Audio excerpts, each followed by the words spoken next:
Hello everyone and welcome on De Papier et de Rêve channel. I'm Ursula and today I will be talking about a color very favorite color of mine, Quinacridone Gold. It's very easy for me to love this color because I think it's my favorite yellow color from all the yellow I know, and it's a color easy to match with other color and make some beautiful mix. And I've tried a lot of yellow before, like Mayan yellow or Winsor yellow dark, and they are not working as well as Quinacridone Gold for me. Well, it's just a perfect yellow for me. On the technical side, Quinacridone Gold is a very warm yellow with high transparency and no granulation at all. The pigment number is PO49. I know it's unavailable now because they are out of stock, and now you can find only mixes that mimic this pigment PO49. I haven't tried yet the new version, but I hope it will be as good as the ancient one. And each watercolor brand has his own mix to mimic this PO49, and you should check in different brands if there is a mix that you like more than another one. But let's talk about what's it's on my paper during this first stage. So I've start with Quinacridone Gold and add some transparent alizarine crimson to it because they make great mixes together, and I can get a lot of orange and warm tone with these two colors. And at the end I've added a little bit of ultramarine blue in order to create some greens. I've painted this first layer very loosely without trying to paint something in order to prepare my background for what's coming after. Maybe you can recognize some shapes quite similar to what I've done in my abstract watercolor sketchbook. I will put the link to my sketchbook in the description below if you are interested. And right now I'm just doing a study about carnivorous plants. And I already have tried this theme in my watercolor sketchbook abstract. And this subject is going to help me to show you how I create greens with Quinacridone Gold by mixing it with some ultramarine blue or some Viridian.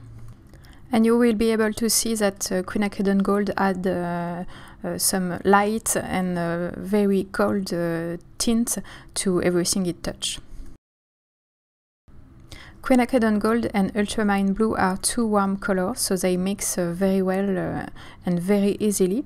But transparent alizarine crimson is a cold color. It's a bit like a raspberry color, and so it's a cold color. And if you mix a cold color with a warm color, you will have quite a muted color sometimes, and this is what happened with this mix. And I love the tint it gave to my oranges and red in this painting.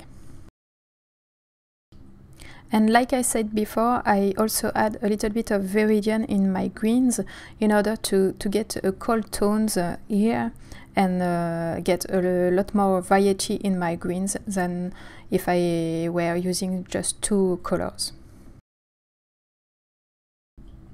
Right now my painting doesn't look like much, it's a bit messy, and I think you won't recognize my subject until the end, but I'm okay with that because I just want to make a beautiful mix of color and show you how to use Quinacridone Gold, and the subject is just a pretext to this.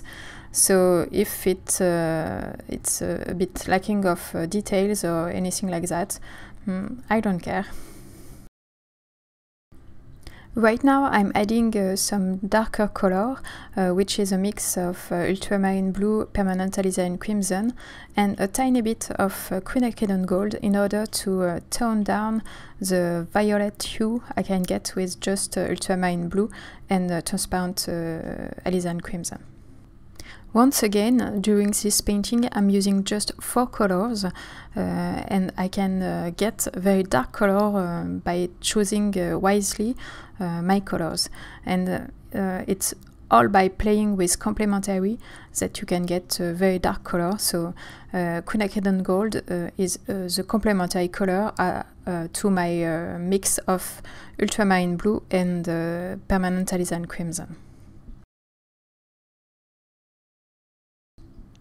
In an ideal palette, you should have a warm red and a cold red, a warm blue and a cold blue, and a warm yellow and a cold yellow. But this concept doesn't work at all for me.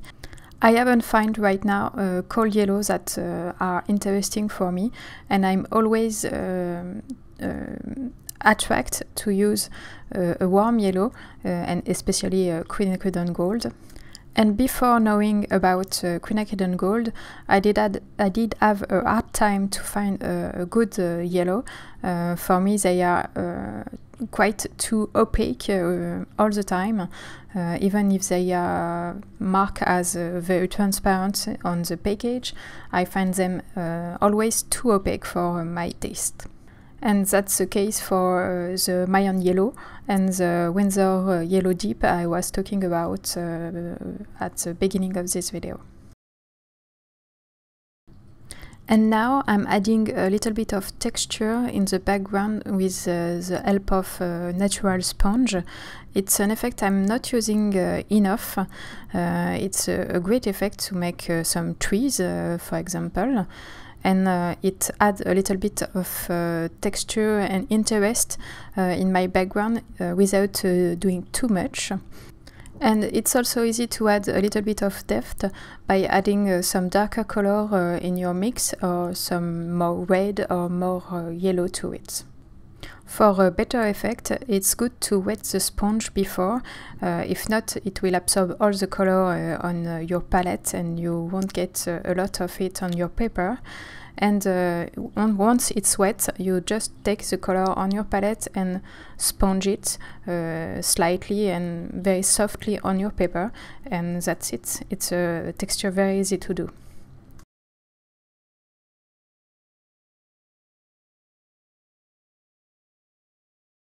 Quinacridone Gold is a very good color for creating greens, especially with ultramarine blue, because you can get a lot of different greens with it, and it will just look very natural. And if you add a little bit of Viridian to those mixes, you can get another hue of greens, but still very natural and very easy to make. And I also like to use Quinacridone Gold with some reds in order to get oranges. I do not like to use oranges direct from the tube. They are not as natural as they could be for me. But the only thing I won't use Quinacridone Gold for is skin tones, because it's a little bit too vibrant and too golden for these particular colors.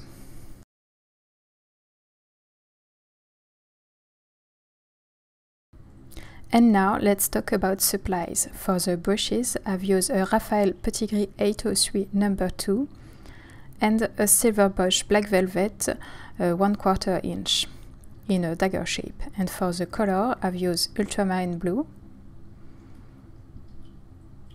Viridian, Quinacridone Gold,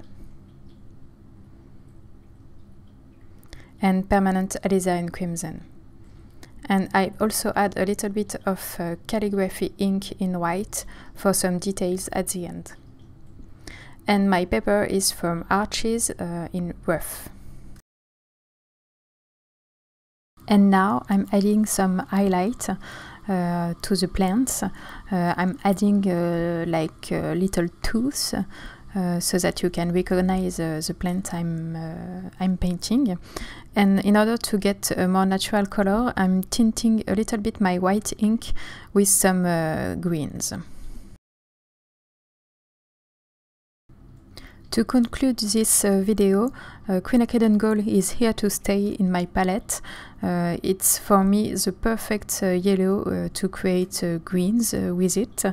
It's the perfect combination between gold and yellow, very transparent and very lovely.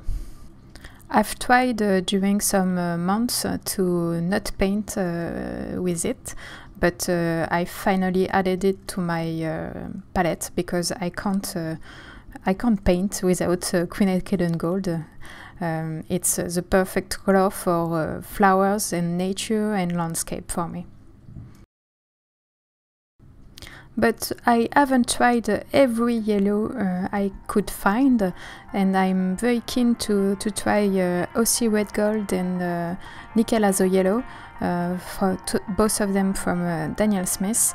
They could be quite a nice yellow too, and very convenient with my style.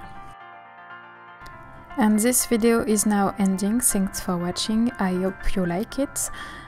Please tell me if there is any other color you want me to review like that, and check the post blog for more information. See you soon.